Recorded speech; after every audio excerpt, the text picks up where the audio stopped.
this can connect us more physically. Yeah, so there's really nothing faster than a rocket, really. An orbital rocket is the fastest thing that we know of of the fastest means of transport. So, like, you could go from LA to Sydney in less than half an hour. You could go LA to Tokyo in less than half an hour. You could go from New York to Singapore in half an hour. Everything's roughly half an hour, basically. Some things might be 10 minutes. Yeah, that's true. I mean, yeah, sign me up for that, please. All right, cool. Cross the Atlantic in 10 minutes, no problem. Please, yes, sign me up. You're going 25 times the speed of sound, so that's 30 times faster than a commercial aircraft. And it's a whole hell of a lot better view. Yeah, it's a hell of a view. Yeah. All right, cool. Anything else, guys? Anything else you're really excited about we could coming say out? a lot more. Yeah. Maybe we should go check in on the rocket and get on All right, console. we're going to go back on console to, hopefully the weather supports the launch tonight. Yeah, thanks for tuning in, and yeah, thanks for your support. Thanks for crashing, guys. All right. All right, so we are right now tuning into the launch, and we're getting ready. We just missed Elon's interview, and I'm sorry, I was running late, like always. And so he talked all about... all right, that was sweet. Let's turn our attention back to the rockets. They're just checking in. We are about 19 minutes and change away from liftoff.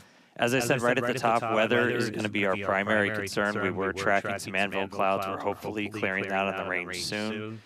We are not currently tracking any hardware blockers to launch, but we'll continue to follow along. If anyone was following along yesterday, we actually didn't even get into our webcast as we had a leak on one of the hoses feeding into the feeding the liquid oxygen into the ship through its quick disconnect. We were able to replace that this morning. Team did an incredible job, got us into an attempt today. So now we found All right, joining me now for the rest of the day is Amanda Lee.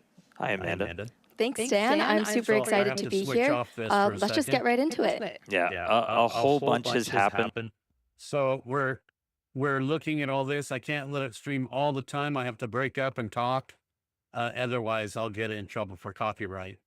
Currently, they're getting ready to launch, and it looks like hopefully today we'll have the launch.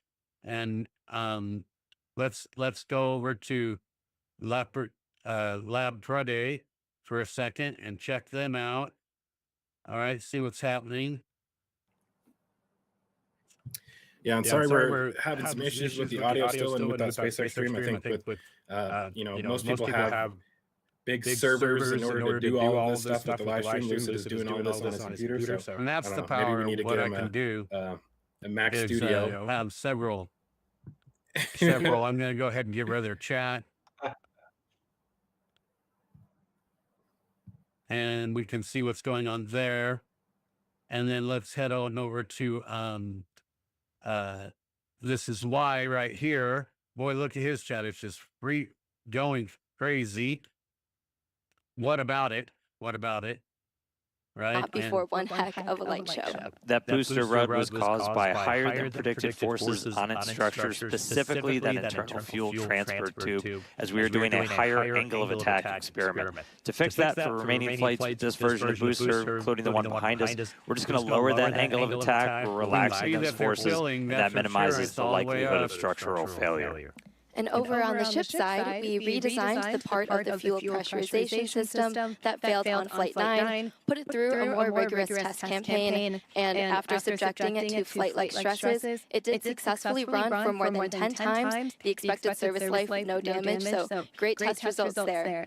Our goal is always to make it through all of the objectives we set, but any result that teaches us more about Starship performing in the real-world environment helps us to make those targeted iterations and improve quickly. Yeah, that's how SpaceX developed our first rocket, Falcon 1. That's the same philosophy we used to develop Falcon 9, which has passed 100 flights just this year and 500 flights overall. Yeah, incredible milestone for Falcon, and again, the way they got there was to launch, learn, and repeat.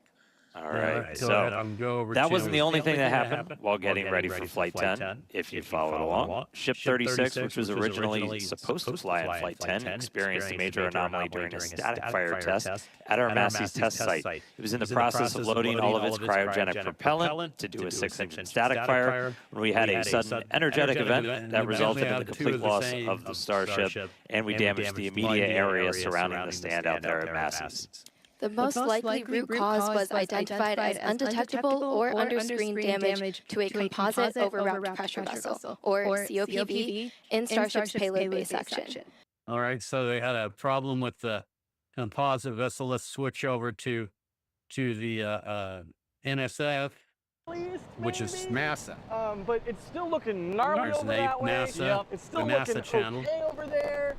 It's a clear day at least. Yeah. Like some days we get so much haze up here, and you look across and the rock is like barely visible because there's so much haze. Yep. We're good to go on that right now. It looks fantastic. Haze-wise, we just don't know how long we'll see it because these clouds, or if these clouds let the rocket actually go. Now, there are some storm systems further inland. We can see a bunch of big thunderheads way off in the distance, maybe 30, 40 miles away. You still might have it there. Welcome to Jeffery Curtis. If you're on Vlogtastrophe on Rumble, if you're on Twitch, it's Jeffery Curtis. If you're on YouTube, right now we're streaming on Teacher to Creator. Teacher to Creator. Through that way. But I think they're far enough away. The question is, are they all attached? You ever heard the attached anvil rule? And are these upper level clouds sort of allowing some of that, I don't know, treble electric, that thing, or some other effects that may prevent them from launching? We'll see. We're going to be up there. I could go ahead and put this on YouTube as well. Jack's got his Phoenix Rising shirt here. If you're looking for stuff like this, you want to help support what we do, and buy us a cheesecake after we carry all of this equipment up to the roof, and then carry it back down again yesterday, and then carry it back up. Let's look at SpaceX. Back over on SpaceX for a second. Mixing and mingling, enjoying some of the food, getting to watch some old science fiction, but also getting to watch and keep up to date with what's happening here for Starship's 10th test flight. I think I can speak for everyone here when I say we're really looking forward to the epic views that we're going to get from in space and during atmospheric reentry, all thanks to Starlink. And speaking of Starlink, that's actually how we're coming to you live from the diner, relying on one of those many reliable connections that Starlink is able to put down across the Earth and in low Earth orbit. So for a little bit more information on the immediate future of the Starlink constellation, let's head on over to Hawthorne, where my colleague Tyler Lionquist is standing by. Tyler, how's it going there? Starlink is, of course, their this is not the page that's supposed to be here. This is supposed to SpaceX. We should have the countdown here. There it is. 12 minutes. We got 12 minutes before launch. 12 minutes. And maybe I'll go ahead and really quick here, just go ahead and connect Facebook.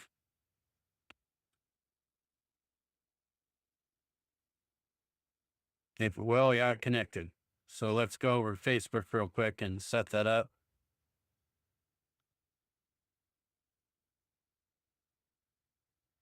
And we'll go ahead and connect our Facebook real quick, if it'll let us, so we can get the launch up.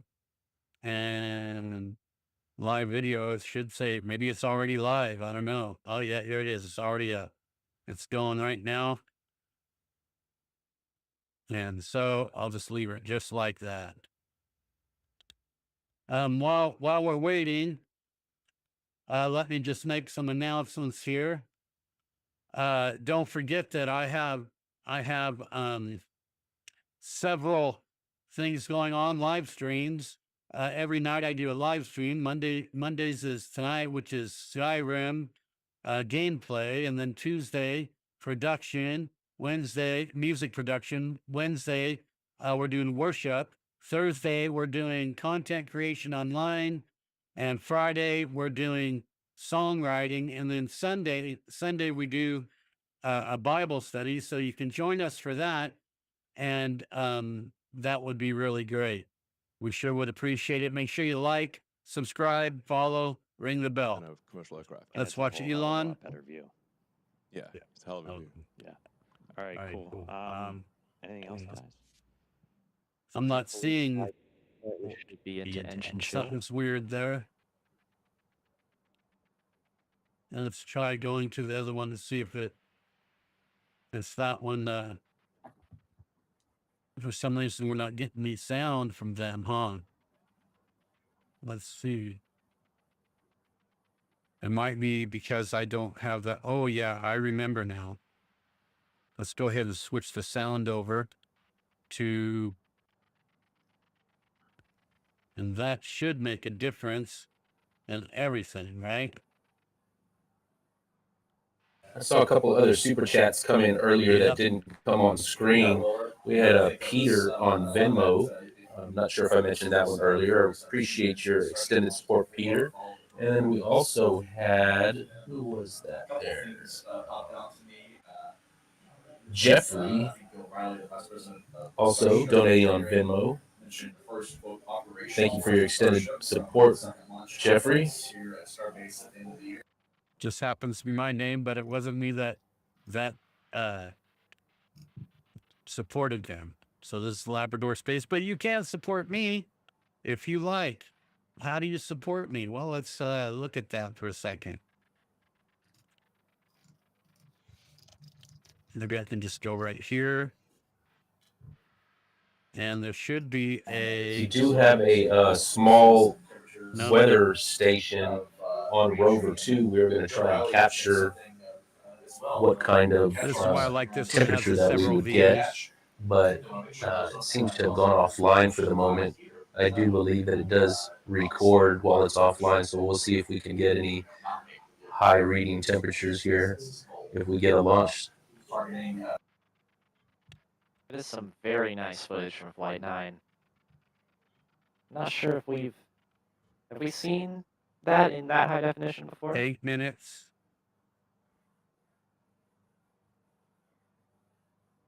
It looks familiar, but not sure. There was a couple of shots that it looked familiar to me.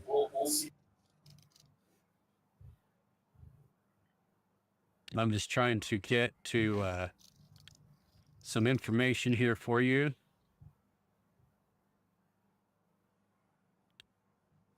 Hey, Jeffrey Curtis here.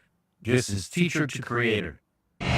And so that's my site there, my newest video. And right here is some information for you. If you ever want to donate or follow me underneath every single one of my videos. I'm looking at some of the audio levels on Rover 2, and it's definitely gotten a lot louder. Here's my stores right here. Metric in the means past offered there. 30 minutes. So and then right here's those the levels. Patreon, If you're watching on the coffee, solo Rover 2 donate, stream, and all that stuff. All right. We'll try not to blow your ears out. We can see the Starship in comparison. Here's the Falcon 9 that gets shot up all the time. Look how small the shuttle is in comparison. Right, here's New Glenn. When it goes up, it looks like it's going in slow motion. And SLS, which used to be the strongest rocket ever made, but, you know, Vulcan. It's like they're, and then, and here, of course, in the center is with, Starship. Ship 36 Starship. I think we're ahead on this stream, so. Yes, we should. Let's switch over to a different account. And the ultimate landing. Then, during our next window from 2028 to 2029, we'll attempt to land the initial infrastructure and start delivering more equipment while evaluating available resources on the planet. And we'll also have Optimus on board for the ride, designed to do the initial heavy lifting.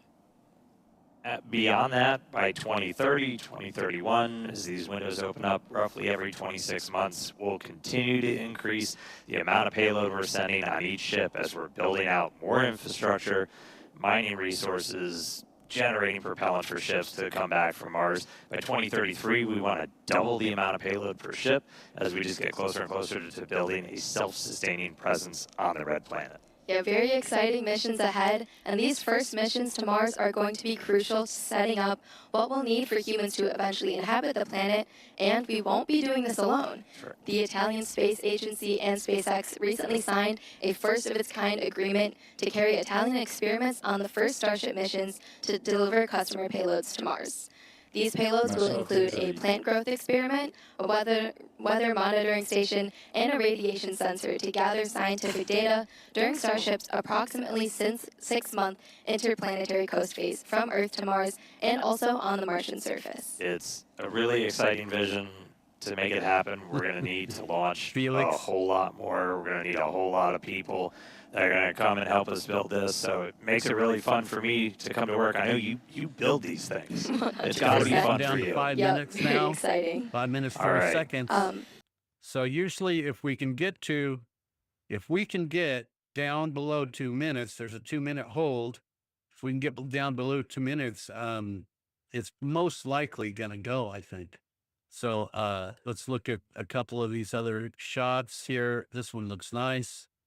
Will retract, that arm will swing out, and the rocket will lift off. Oh my god, 5 minutes to launch, guys. 5 minutes. Look at that. 5 minutes. Here we go. All metal tiles. Yeah, now. it's Instead of those sorry, it's getting there. My adrenaline tiles. is spiking, so it's I'm losing my ability to speak properly my second language. I can see some orange behind the launch mount. This is good news. We're seeing some good skies, some clearer skies, some sun shining through the clouds, and of course the big cloud in front, which is from the tank farm. That's a good cloud, okay? If there ever was such a thing. That was a good cloud from the tank farm we're seeing in front of the launch mount there. 4.5 minutes. We're going to be listening in. We're going to be hearing some vents. We're going to be hearing some puffs. We're also going to be hearing the squeal from the deluge system. These are normal noises that we expect to hear over the next few minutes. This vehicle is coming alive. The tank farm has been alive for hours at this point. These machines sometimes feel like they're breathing simply because they're expanding and contracting with the different temperatures that they're having to endure, with the different propellants, the different commodities. 4 minutes to go. Then as long as I'm switching these around, then I can legally put them up. Looks like we're about 5 minutes from Starship's 10th flight test. Range is still looking good. Still have an eye on the weather at the moment. And prop load is also continuing on both stages of Starship. Yeah, I'm pulling it up real quick. So we are we're almost closed out on the booster. We're about 90% on fuel. About 90% on LOX, just a bit below. So again, we're going to continue. So this one here is at 3 minutes. All right, where's this one? Oh, this one's way behind. Hearing that here in a little bit. Let's go forward here. I see. And I think somewhere along the line I accidentally stopped it. We probably did the same thing here. We do have some kind of points of no return. Once the water starts flowing out of that. Oops, I stopped this one. The adrenaline is starting to flow. I mean, the tank farm is in the timeline is at T-minus 30 seconds, which is when the flight verifies go for launch. That coming up in just over 100 seconds from now. Of course, there's a bit of a delay, so we will not hear that in real time, unfortunately. However, we will know if they're entering a hold at T-minus 40 seconds. Usually that comes up in time for us to realize. And as of right now, I will say this doesn't mean it doesn't go, but as of right now, the weatherboard is red. At this moment, they cannot launch. That doesn't mean it doesn't change. But right now, SpaceX has confirmed the weatherboard is not go. We will see if that changes. Is not go right now. Indeed. Think happy weather thoughts, everybody. Think happy weather thoughts. Well, they didn't hold a few minutes. Seconds on the current clock. They can hold at 40 seconds if they need to. 40 seconds. And they will take that hold. They will take the hold at 40 seconds. Expected if the weatherboard is red, why not do that, right? So that is of course a very, very good thing to do. And there we see, I think, the engines, and yeah, Maybe some TVC checkouts there, the thrust vector control. That's what steers the vehicle. We are now 60 seconds, T-minus 60 seconds. It's looking like they will be taking up that hold at T-minus 40 seconds, according to SpaceX. So we will stand by for that information. Don't go anywhere. That does not mean we are not launching. That just means we're going to wait a little while longer, make sure everything is good to go, everything is green for today's launch. So let's stand by and see if we get confirmation of that T-minus 40-second hold. And at this point, they should have taken that hold, and they have taken that hold. That is expected. They have a weather board that is red on weather. They will wait for that to be potentially clear on weather, which right now means they can take this hold, and as soon as the weather board goes green, they can send it. At least that's hoping. Like, I hope they send it. Indeed. So you'll see the clock has turned orange. It's turned into a hold. There's nothing to worry about for the time being. We're in a hold. There's a certain vent here, Ryan. It's a thing Alex and I like to talk about, because there's a certain deep like a vent that is most likely some sort of vent down of the fluid interface that is very audible, and they very much also visible sometimes, and that vent usually confirms to us that they have released a hold before we even see it. So that is a very interesting factor. We sometimes get to hear. I'm not sure if we will hear today, but could happen. So right now we're in the 40-second hold. Still holding. It's 40-second hold. I will make a very stupid sound, but it's like a poof. Like it's a very weird. Like it's a double vent. Look at that, my so all my chat is working hear today. It, potentially, cool? But there's the hold of the booster. Tank farm still going. Booster still frosty. Ship still frosty. Yeah, and they cannot clear in the background. They cannot hold for the entire window as we suspected earlier, Ryan. But they can hold for a bit, so they will be able to. They will be able to at least hold you for a bit and hope for the weather to clear up. The range at this point is green. The weather is still red. And that is based. Yeah, that's based that there's an anvil cloud. A pesky anvil cloud. We don't like that cloud. No, and that might have been caused by one of those other storms we saw moving through the area a little while ago. Of course, the a storm did not directly pass over the launch site. However, you don't need that in order to cause a red weatherboard, essentially, right? Those storms have big anvil clouds that follow them around. That's not the meteorological definition, but you understand what I mean. So there's just one of those clouds that appears to be over the launch site. That's causing their weatherboard to be showing red for the time being. Anvil rule, that anvil cloud is the only thing preventing Starship from launching right now. Chat, I think we need some motivation for that anvil cloud to drift out of the way for us. Anvil cloud, please just get it moving. Like, love you, you look beautiful in pictures, but just get it moving at this point. We really don't need you at this point. We can see what they're planning on. What, I hit the wrong thing again. Oh, I did. Yeah. We can see what they're planning on doing right here, right? So we're hoping that we get to fly. Of course, we're hoping we get to fly. My son, he doesn't believe in this stuff, but I am. You know, I like spaceship, so Starship. So let's go over to the main view here and see what they're saying.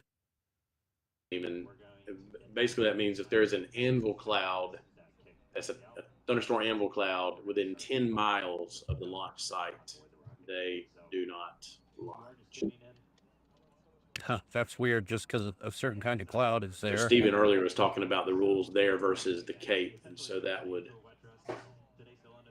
kind of give us the answer that they have similar rules as NASA. Yeah, still learning something. We were able to fix the issue that kind of hit us yesterday. Well, it's not looking good. Scrub. It's been scrubbed. Right there it is. We got the word right there. It's been scrubbed. And that's sad. And what outcomes have resulted out of that. But there we go. It looks like we may be getting a report from the roof. Let's see if the audio gets piped in. But yeah, sad faces on the roof of the Margaritaville Hotel. Audio. Oh, somebody just tell me if you can hear us. I don't know if you heard me earlier, but you know the saying. You'd rather be on the ground wishing you were flying than flying wishing you were on the ground. We say that. It's like our mantra to try and get through these things, but awful lot of equipment up here. We got garbage bags. We'll secure it. Hopefully we don't get a lot of rain. How you feeling, Jack? Do you want the honest answer, or do you want the Showtime answer? The one we can say on stream in front of a bunch of people. I feel great. You feel great?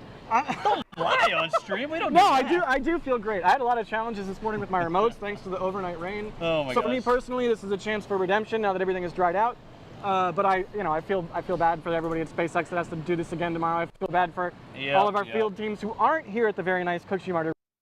All right, so they are closing out. Let's see what Felix has to say. In positive and negatively charged zones. You really don't want to fly a rocket to them or too close to them, and so that's what's called the problem. Even though you can see this kind of calm weather, if there are some rules to rocket launches, and if it's too close to the rocket, it's safety. So that's why they called it. Everything else on the ship worked, which is great. We're already down to 21,000 people here. We were up to 45,000, which is absolutely amazing. Thank you so much for everybody who has tuned in and is still there. I'm going to continue to answer a few questions here. I won't have forever, but I want to make it Ioannis worse. And you gave us a lot of super chats today, and we appreciate it very, very much. Even though we couldn't see a launch, we're going to be on the air again tomorrow. That's how that goes, and that's the business of watching a rocket launch. Sometimes it just doesn't happen. That's a lesson learned for people who want to watch a rocket launch in person as well. Make sure that rocket launch is at the beginning of your stay, because it. So here we got the same deal that happened yesterday, and my guess is it's going to be around. They have all their volume off, pretty much. So that's it. It's been scrubbed again. And so that means probably tomorrow around this time, I'll just leave the ad up again. And hopefully we'll be back tomorrow. Don't forget to like and subscribe and follow me on any of the places, all my stuff that I do. I'm all over the internet, you know that. So we're looking at here, I can take these off now.